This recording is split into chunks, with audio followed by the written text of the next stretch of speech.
جناب علی حسن بھائی پلیز.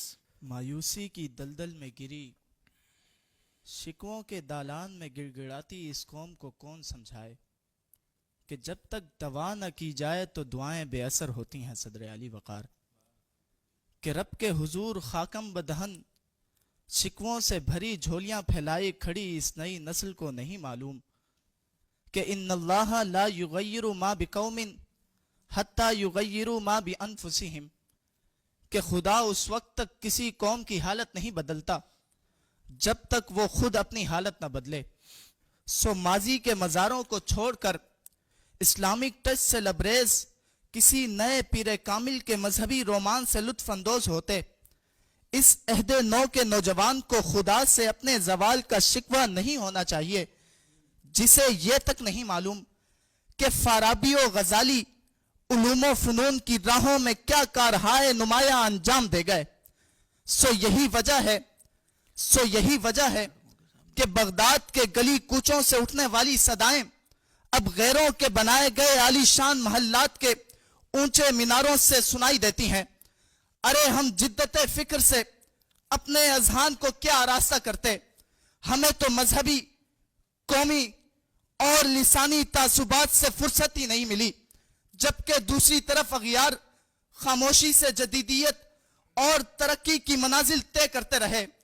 ایک جانب ہم لفظ حلوے کے 4 حرفوں اور گستاخی کے فتووں میں الجھے رہے تو دوسری جانب میٹا اور اے آئی وجود میں آتی رہیں.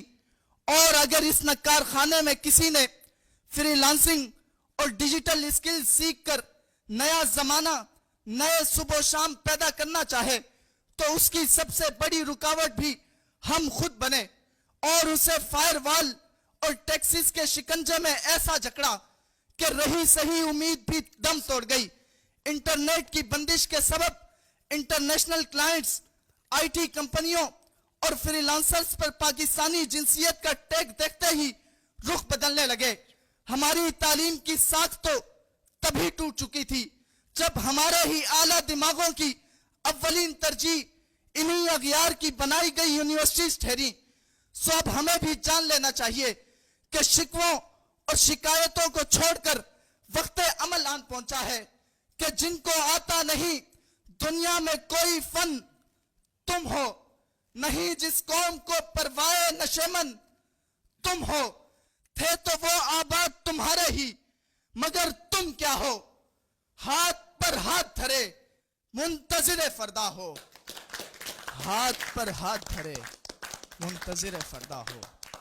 شکووں اور شکایتوں سے کبھی قوموں کی تقدیر بدلہ نہیں کرتی. صدر علی وقار ہم لوگ مسجد کے محرابوں میں بیٹھ کر کفر کی بربادی کی دعائیں تو کرتے رہے، مگر ہماری تعلیم وَأَعِدُّوا لَهُمْ مَا اسْتَطَعْتُمْ جو کفار نے اپنائی تو آج وہ فلسطین میں ظلم و ستم کرنے کے باوجود بھی کسی بدمست ہاتھی کی طرح بے فکر ہیں.